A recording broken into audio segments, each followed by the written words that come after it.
And welcome back to the Midday Show. I'm Jeff Everett. He's Mark Messina, and we are ready to roll on this Friday. How you doing, Mark? I'm good. We Yeah? apologize for being a couple minutes late. I was trying to explain things to Jeff. It just wasn't sinking in. I just kept trying to explain it, and he couldn't get it. So that's why we're late. No, I can be a little slow from time to time. I've already admitted to that. So yesterday we had a standoff in Cogan House. One of our reporters, Brett Crossley, did a fantastic job, was on the scene and really just did a great job with it. Pennsylvania State Police at Montoursville responded to a call of shots fired in Cogan House Township. The officers were investigating. Troopers heard additional gunshots fired in their direction. Somebody is now in custody.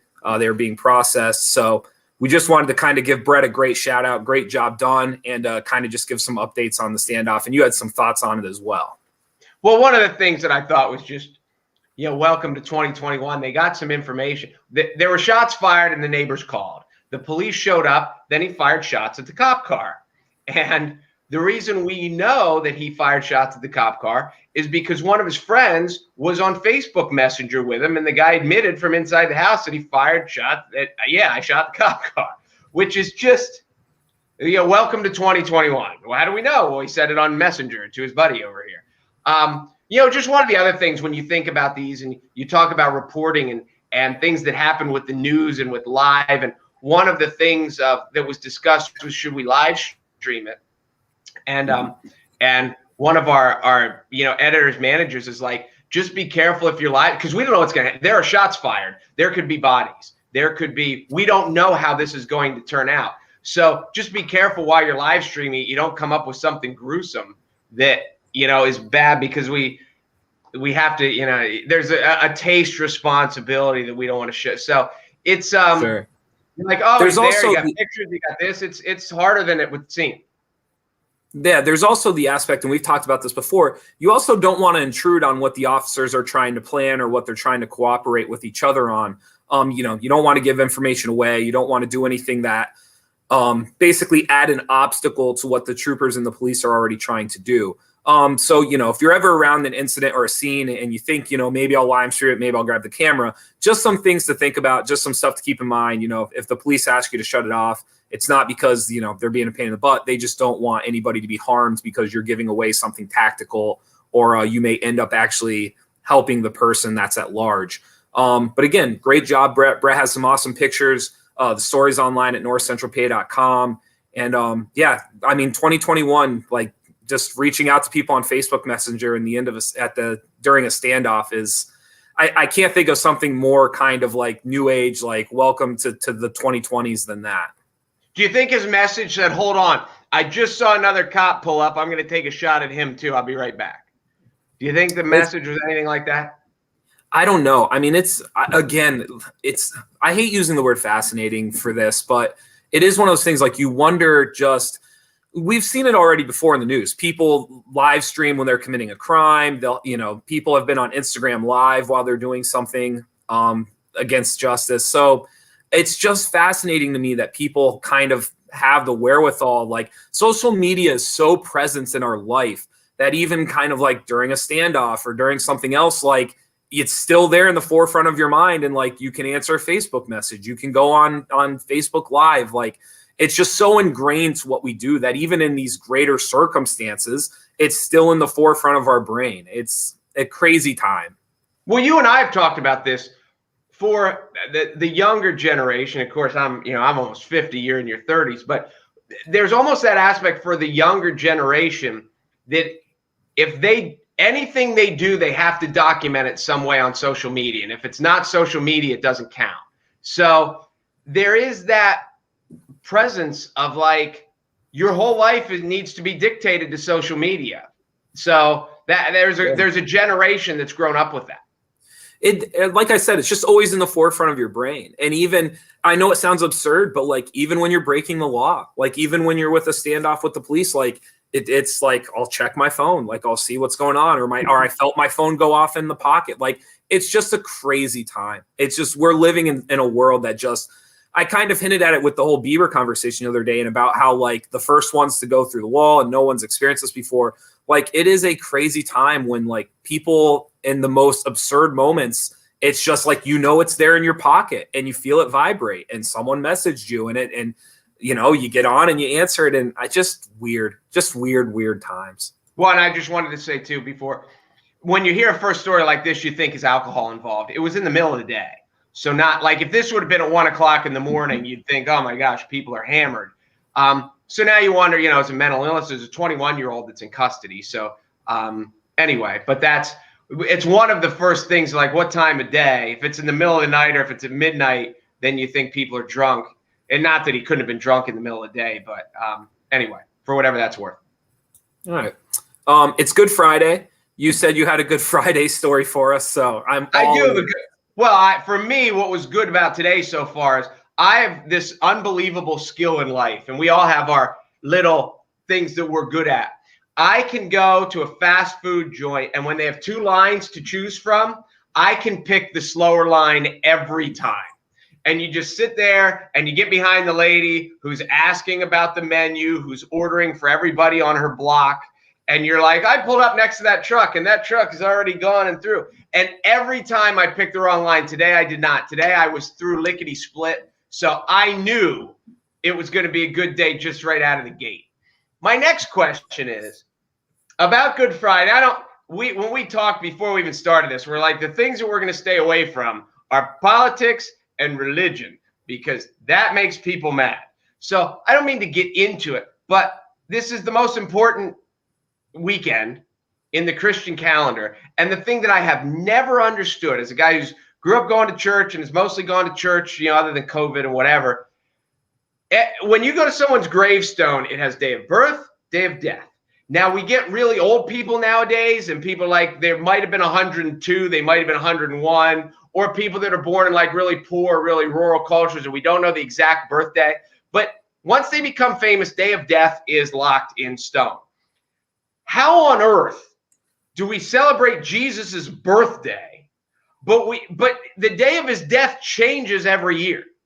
Like, wouldn't it be he was born on December 25th, he died on this day? Isn't that how it works? But that's not how it works. So how does Easter work, you ask? I will tell you, and you tell me how this makes any sense. Easter is the first Sunday after the full moon that falls on or after March 21st, because that's the spring equinox. If the full moon is on a Sunday, Easter is celebrated the following Sunday. So how many of you are like, hey, when was Uncle Ned born? Well, he was born, February 18th of 1946. When did he die?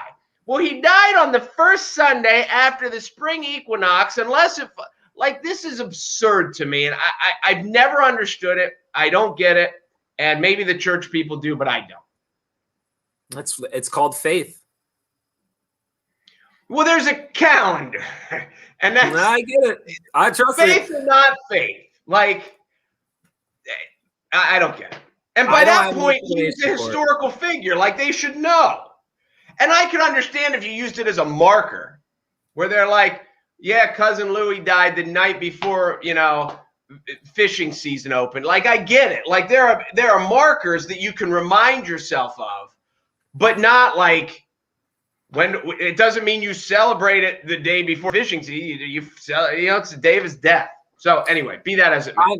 I'm more intrigued of the story of Cousin Louie. I'd like to read that book. How do I get my hands on that one? Because that one sounds a little more intriguing. Well, people just remember things by certain. Oh, it was the day after this, or it was a week. You get my point. There, I didn't go too far into religion to make people mad, did I? I tried not to. No, I've always found it fascinating. Join the Midday Show Facebook group. That's the best chance for an opportunity to win. We have our brand new title sponsor you can see above us. Thank you to Weiss Markets. We have a bunch of gift cards on the board behind us, some for $25. There's a $50 one, and there's also a $100 gift card to Weiss Markets. So thank you guys for being the title sponsor here moving forward. We also have the break room. If you need to blow off some steam, go to the break room in Williamsport, Pennsylvania. And then we also have some smaller ones. We got some Moon and Raven. We have some Eat and Run Catering. And is there anybody else I'm forgetting? Buffalo Wild Wings is still sponsoring us through the Final Four. So say thank you to them as well. All right, here, I'll ask you this. When we bring in Wise Markets, because everyone's going to Wise Markets to buy their Easter ham and their coconut cakes and their candy. Give me your favorite Easter candy.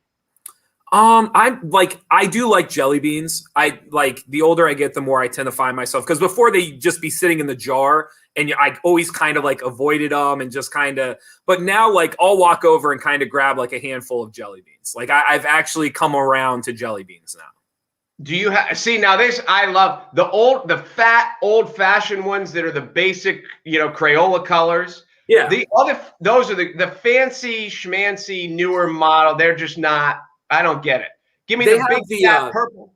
Go ahead. They have the Starburst ones. Have you ever had the Starburst ones? I don't like them as much. And I like Starburst, but I don't like them as much. Okay. The winner today from the Facebook group, The Midday Show, is maybe Gina Zach. Gina Zach, congratulations. You're our winner today from the Midday Show Facebook group. Here is your Ncpa prize wheel spin. I actually, while you're spinning, I know her. She's a college buddy's sister. She's a Mokenite. Just shy of the $50 Weiss gift card. Okay, so Gina wins a t-shirt. Shy. Sorry, I didn't mean to talk over you. Gina wins a t-shirt. We're going to put up a second loser wheel. We'll get the loser wheel going here after. I know we put that off, and we were putting it off while you were still playing basketball. Now you're done playing basketball. We're still putting it off, so we've got to get that organized. But Gina Zach, congratulations. She's Gina, and her brother is Gino. She has two brothers. So let me ask you this: what is wrong here? There's three kids in the family: Gina, Gino, and Matt. Like, how does that just doesn't? It's like Matt is the one they love the least for some reason. Do you think there's no middle ground there? Either Matt is super excited to be Matt, or he's super bummed out to be Matt. You're either one or the other. I think he's excited. I think he's excited? He's a good dude. I think. This is a stupid little story. And I'll tell you, my buddy Gino, because the winner Gino is his sister. He's a drummer, and he played in local bands. Like when we were in college, he still plays in bands. And one of the you're a drummer. Don't you play drums? I did when I was in high school. Okay, well then you'll appreciate this. I always thought this was fascinating because while he's in college, like the guitar player went to Bloom, Gino went to Susquehanna, and they none of them were on campus together. So it's like, well, how do you learn new songs? And he's like, well, as a drummer, it's easy because I can just play it, and I can just play air drums in my dorm. So it's like, so you sit down and play a song that you've never played on real drums before next week because, a new hit comes out, you have to learn it.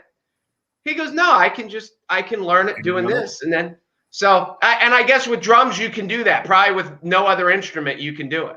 I don't think. Possibly. We're about to go way off the rails. There is something new that's coming off. What's the one where you donate the money so people can try to create, not GoFundMe, it's something else. Kickstarter. Kickstarter. Somebody on Kickstarter, they made these devices so you put them on your palm, and basically there's buttons for each finger, and then depending on what you want to play, you can play any instrument in the air. So if you want to play the guitar, when you strum down with your inside hand, like from the speaker comes like vroom, like the guitar sound, and then if you hold down another button, it's the drum, so you can like air drum.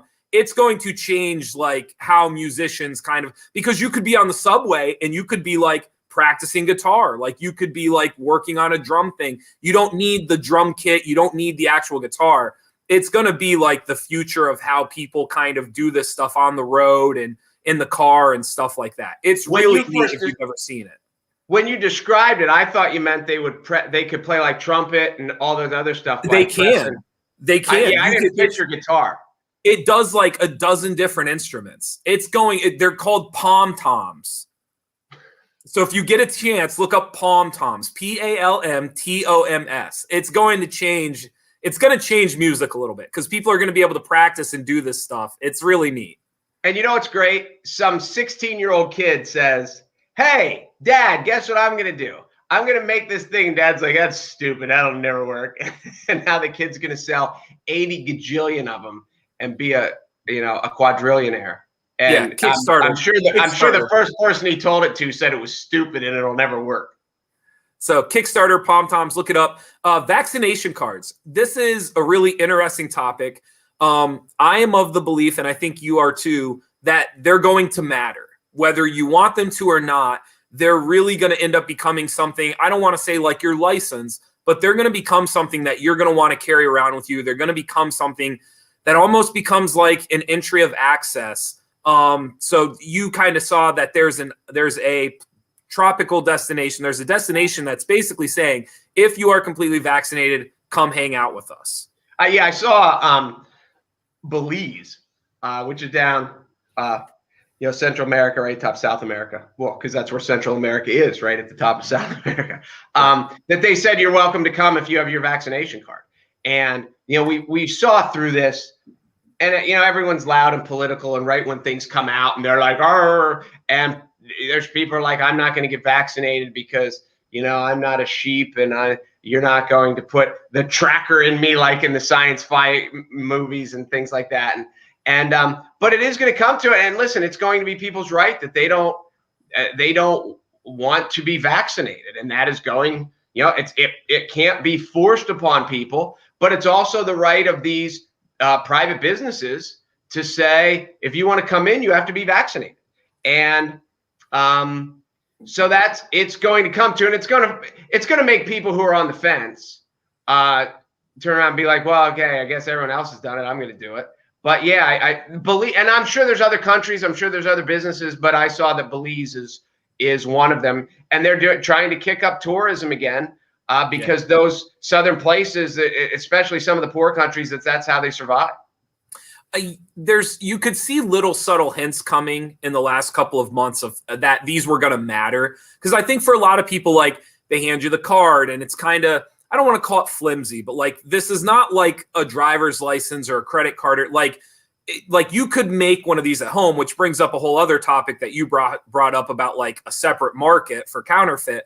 But like, they hand you this card and it looks like any other thing that you would throw in the folder at home, right? Like, you came home from the doctor's, they gave you this receipt, you throw it into your folder in some desk, and it sits there in case you ever needed it. You could see, though, like the trend coming more and more that these were going to matter. Staples just came out and said they will laminate your vaccination card for free. Because I think for them, that's an easy way to get people through the door. Maybe you buy a pack of pens while you're in there. But I think what Staples looked around and said is, like, people are going to be carrying these around, and they're going to have to show them depending on where they're trying to go. The question for me is, where's the line? Like, how far does this go? Does this become something that you're flashing every time you're trying to get into a more crowded space? Or is it something that's a little more like travel-y, right? Like, you've got to leave your hometown, or you have to, I don't know. I don't know. What I do know, though, is that you're going to use it. That's the thing I know for sure.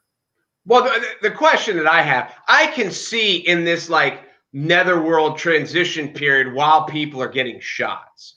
But you get to, like, I keep saying football season. We get through the summer. By the time we get to September and Labor Day, everyone who's wanted to be vaccinated will have been vaccinated, or at least it seems that. So then when you get that far, if there are people who aren't vaccinated, at that point, isn't it like swim at your own risk? Like, why, if you've been vaccinated, I've been vaccinated, and someone walks in the room, what do I care? Other than the fact that they can give it to us and we can carry it back to our house. But if everyone in our house has been vaccinated, then what do they care? I agree with you. I think it's going to end up being a liability thing. I think what's my personal opinion, I don't know this, I think what's going to happen is it's going to become like states are going to still be cautious. And the only way that you can be 100% capacity is if you're a restaurant or you're a shop or you're whatever business you run, is that you can be at full capacity, but at the door, you've got to check for vaccination cards. So I don't even think it's a matter of you or I, right? Like, I don't think it's going to be like a swim at your own risk kind of choice. I think it's going to be like, you can't even get into the pool unless you're able to kind of show your pass. And in this case, the pass is a vaccination card. Like, I think they're going to matter more than what maybe we had anticipated them mattering. You're probably right. I would agree with that. It's going to be interesting. College coaches, there's been a number of stuff going on right now. The biggest one for me, Roy Williams is stepping down. I believe it was 33 years. I'm not sure how long he was at North Carolina, but he was there a long time. I like the retirement. I think it shows an awareness for him. I think I think he kind of looked, and I don't want to say he saw the writing on the wall. He lost for the first time in the NCAA tournament in the first round. And I am not implying that it is Roy Williams' fault. But what I am implying is I think Roy Williams really took it to heart. Like, I think to him that really mattered. And I think it made it easier for him to look around and realize, like, it's probably time. Because it's hard to recognize, like, no one wants to be pushed out. No one wants to be forced out. And I'm not saying that there weren't backroom conversations, but I give Roy Williams credit for maybe kind of recognizing, like, this wouldn't be the worst moment. Maybe I'll be ahead of it instead of behind it. Well, my only question about this is, when you applied for this job, what did your cover letter say when you sent your resume to the University of North Carolina? My resume said that I have a profound respect for the secondary break and the four corners offense. However, I am ready to move us into the future. And that's not a knock on Roy Williams. I said to you before the tournament started, I thought we were a matchup problem for some teams because we were built like a 1980s basketball team. Like, if we were a 1980s team this year, we would have won the national championship. Like, we had 4 guys over 7 foot that were all great. We didn't shoot the three very well, but, like, we knew how to pound it inside. Like, again, if it was 1987, like, we were national champs. And I think that plays into some of his stepping away. Well, I think another topic is, as Texas just found a new coach, but this is, for those of you who, like, I don't like sports, so I turned it off. You can turn it back on now, because this goes to any aspect of life. And the argument that Jeff and I got into before the show was about, it was focused on coaches, but it's about on anyone in any profession of, you're kind of chasing the grass is always greener and looking for a better job and a more prestigious job, or finding a place where you fit and you're having success and staying there. And, right now, Mark Few is the name that comes to mind, because he's at Gonzaga, and right. Gonzaga's been good for the last 20, 25 years. But he certainly got offers at bigger places. And there have been times that if he wanted to go to UCLA, I'm sure they would have taken him. If he wanted to go to Arizona, I'm sure they would have taken him. But he decided to stay at little old Gonzaga and make little old Gonzaga a big old name in college basketball. And we've seen lots of, on both sides of this, whether it's Joe Paterno, who just was happy in State College. Joe Paterno could have gone to the NFL. We see guys like Gino Auriemma, who certainly could have gone on to bigger and better things, but was happy coaching women's basketball at UConn. And then we've seen the other guys that are kind of the climbers. And the guy that went from our debate he went from Texas to Texas Tech, and I can't think, Beard. He went from Texas Tech to Texas. I said Texas is a much bigger stage. You said, yeah, it's a bigger stage, but not only, it's probably going to be harder for him to have success there than where he was. And, then we look at Bill Self, who you have up there, who just signed a lifetime contract. He's become a Supreme Court justice. And because Kansas was so it's a crazy world of, like, in everywhere. I'm sure we see it with college professors. I'm sure we see it with business people that, you go from this company to a larger company, and it's a fascinating aspect on the psychology of each individual person, which, am I happy and content with being successful where I am, or do I always have to chase the what's that, the ring on the merry-go-round? What do they call it? Yeah, so let's start, like, Bill Self at Kansas. This one, he just signed a lifetime contract. So he is the coach at Kansas. Basically, he signed a 5-year deal, and at the end of every year, they add another year to it. So basically, from now until the end, he has a 5-year deal with Kansas. It also says in his contract that he cannot be fired for anything that has happened before the new contract has been signed. So basically, if it comes out that, 5 years ago there was a scandal, or 3 years ago there was a recruiting issue, or whatever it is, he cannot be fired for it based off of this lifetime contract. I think we've gotten to a point in the world where college coaches are just, I don't know if anyone's worth that. I think Bill Self is great. Like, I think Chris Beard, the guy going to Texas, is great. Like, there's a lot of guys that are, I'm not saying they're not worth it, but I don't know if anybody is worth a lifetime contract. Here, let's do this, and then we'll go off course a little bit. Name us some of the coaches that aren't great. Go ahead. aren't great? Yeah, throw some people under the bus. You just You talk want me about to people. throw I want to see you step on some people. Go ahead. step on some people. No, I'm I kidding. think no, I mean I will. I mean I'm happy to do it. Coach K for one, I think is a little over. Whatever. That's because you're a Carolina fan. Whatever. Right. Be objective. No, I think the idea here is like basketball is always progressing. And I have said to some people, like, if I'm still coaching the same style 10 years ago that I coached this year, then like I'm a dinosaur. Like that's a problem. And it's nothing, I'm not, it's nothing against ageism. Like I'm not trying to say older people can't coach. I'm just saying though, like you have to adjust with it. Like there's great coaches that are into their, into their twilight years, but they don't coach the same way they did 10 years ago and 10 years before that. I think the question for a lot of these programs is like, are some of these guys, like if you're giving a lifetime contract to somebody, are they going to progress with the sport? Are they willing to progress with the sport? I love Troy Williams. I think he was fantastic at North Carolina. I don't know how well he progressed the last like 3 or 4 years with where the sport was heading. And that's going to be the question. Like if you're giving Bill Self a lifetime contract, like, is he going to be willing to progress with the sport? Is he going to keep going with it? That's what these schools are going to have to ask themselves. Well, when you mentioned it, because you told it to me, and people around here can relate to Joe Paterno, who didn't have a lifetime contract, but essentially he did. And I don't think, all the Sandusky scandal aside, just focusing on football, I don't think there are many people around, even the most diehard, Paterno Penn State supporters, who will say that at the end of Joe's coaching career that he was really doing a whole lot. We saw that when he got hurt on the sidelines, he sat up in the press box. And you could tell that kind of the game was being run a lot without him, and he was just a figurehead. So when I first saw this, and I said, Kansas is one of the blue bloods of college basketball. It's one of the all-time elite, programs year in and year out. And I said to you, why would they do this?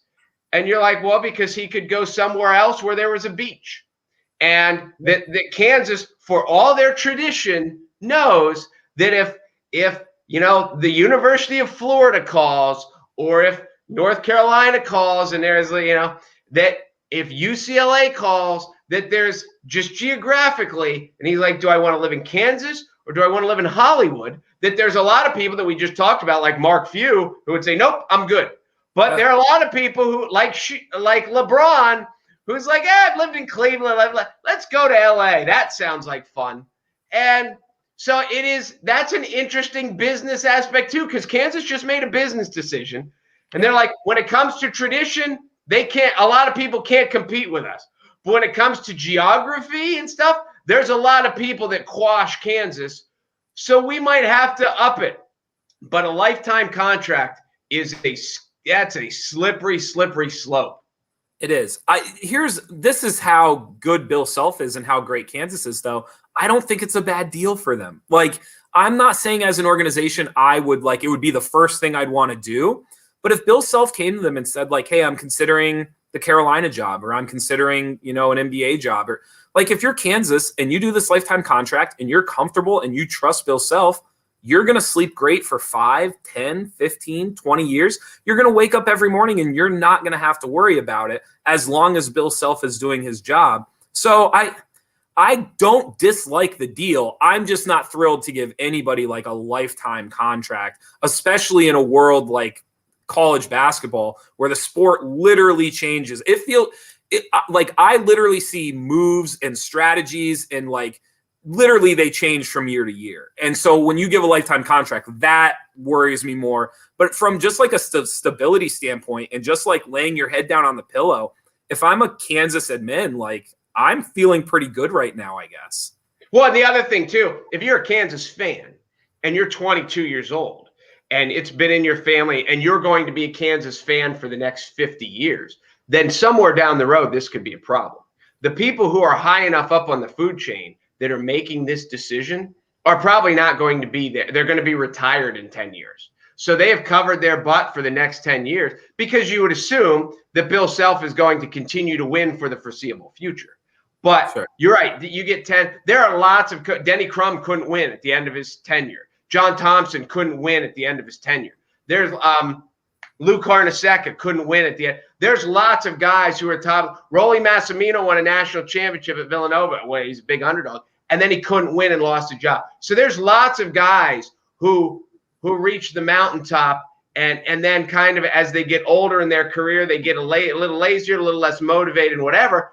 Does it happen to Bill Self? We don't know. But, you know, now if it does, he's still got a lifetime contract. So it'll be interesting to see how it turns out. It'll be interesting. He's important because it's going to decide if there's more of them. Yes. So that's why this one's extremely interesting. Or if it flops and there's never another one. Correct. Thank you guys for watching the Midday Show. Again, thank you to Weiss Markets for jumping on board with us. Thank you for Buffalo Wild Wings joining us through March Madness. Be sure to enjoy them as you're watching the Final Four. Grab some wings from Buffalo Wild Wings. And thank you to the rest of our sponsors. Enjoy the weekend. Hopefully warmer weather is on the way. It can't be much colder than it's been the last 24 hours. So hopefully we can get some warmer weather now. And as Jeff said, you want to grab some Wild Wings over the Final Four. You want to grab your Easter candy at Wise Markets and grab a handful of the old-fashioned fat jelly beans, not these fancy gourmet ones that you want to spit out. Right? Do you have a color that you hate the most? Is there one in the jar that you won't eat?